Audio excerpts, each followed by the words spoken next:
સ્થાનિક સ્વરાજ્યની ચૂંટણીના પ્રચારના અંતિમ તબક્કામાં આજે ભુજના માર્ગો પર ભાજપનું શક્તિ પ્રદર્શન જોવા મળ્યું હતું. ગુજરાતના નાયબ મુખ્યમંત્રી અને ગૃહમંત્રી હર્ષભાઈ સંઘવીએ બુધવારે સાંજે ભુજમાં રોડ શો યોજી ચૂંટણી પ્રચાર કર્યો હતો અને આ પ્રસંગે તેમણે મતદારોને વિકાસ કાર્યોને આગળ ધપાવવા ભાજપ તરફી મતદાન માટે અપીલ કરી હતી. સાંજે જુબેલી ગ્રાઉન્ડ ખાતેથી રોડ શોનો પ્રારંભ થયો હતો. હર્ષ સંઘવીનો કાફલો જ્યારે હોસ્પિટલ રોડ, લાલ ટેકરી, રિંગ રોડ અને મુખ્ય બજાર વિસ્તારમાંથી પસાર થયો ત્યારે ઠેર ઠેર પુષ્પવર્ષા સાથે તેમનું સ્વાગત કરવામાં આવ્યું હતું.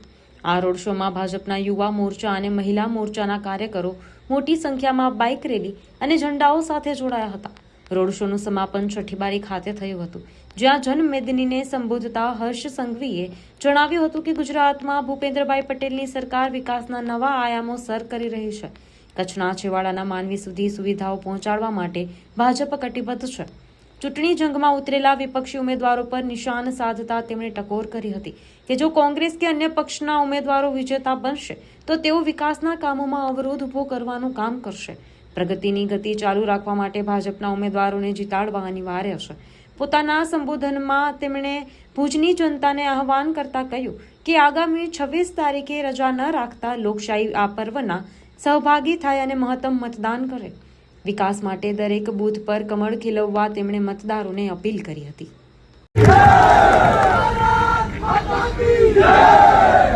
આ કોંગ્રેસિયાઓ આપ્યા પાપ્યા ને તાપ્યા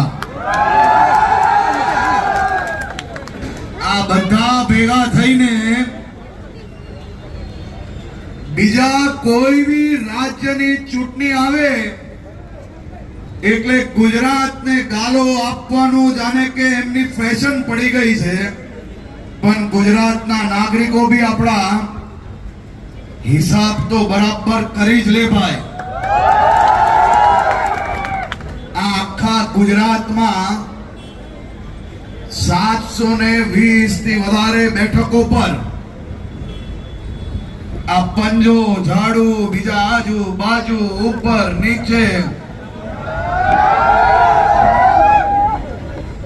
આ બધી ટોલકીઓને ગુજરાતના ખૂણે ખૂણે નાગરિકોએ ગલીઓમાં, ગામડાઓમાં, શહેરમાં ઘૂસતા બંધ કર્યા તો 720 થી વધારે હોશિયાર ઉમેદવારો એ વિસ્તારમાંથી કોંગ્રેસને અને આપિયાઓને બે હાથ જોડીને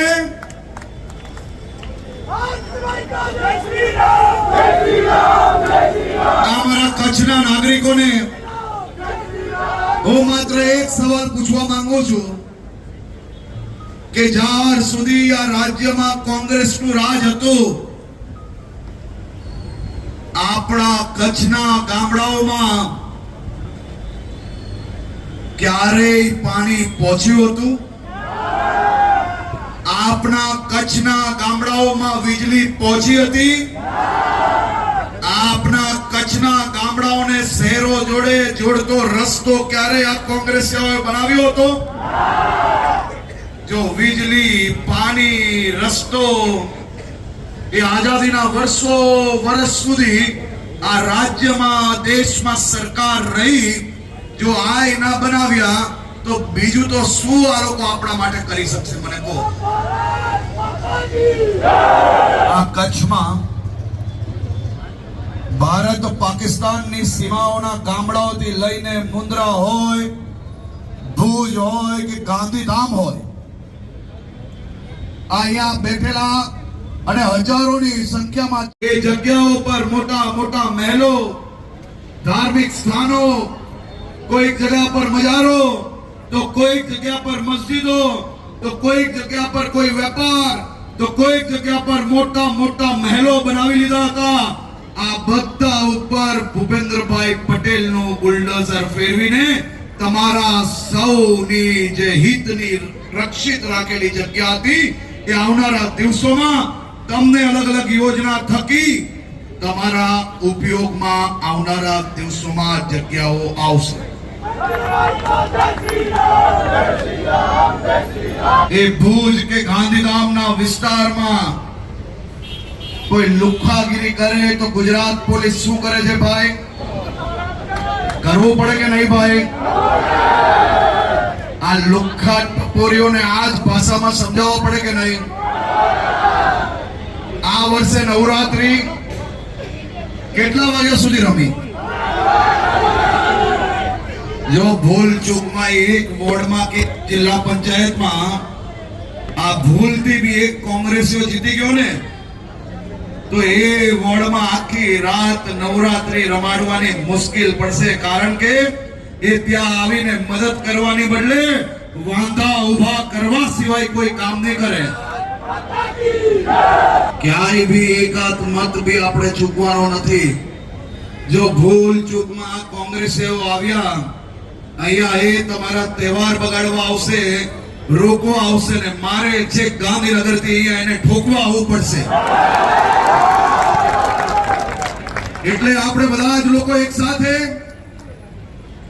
પોતાના વિસ્તારમાં, આ વિસ્તારના હિતમાં, આ જિલ્લાના હિતમાં, આપણા રાજ્યના હિતમાં, આપણી સૌની ભારતીય જનતા પાર્ટીનું કમલ ખીલાવીને દરેક ગામોમાં વિકાસની ગતિને હજી વધુ ઝડપથી પહોંચાડી શકીએ તે માટે આશીર્વાદ લેવા તમારી પાસે આવ્યો હતો.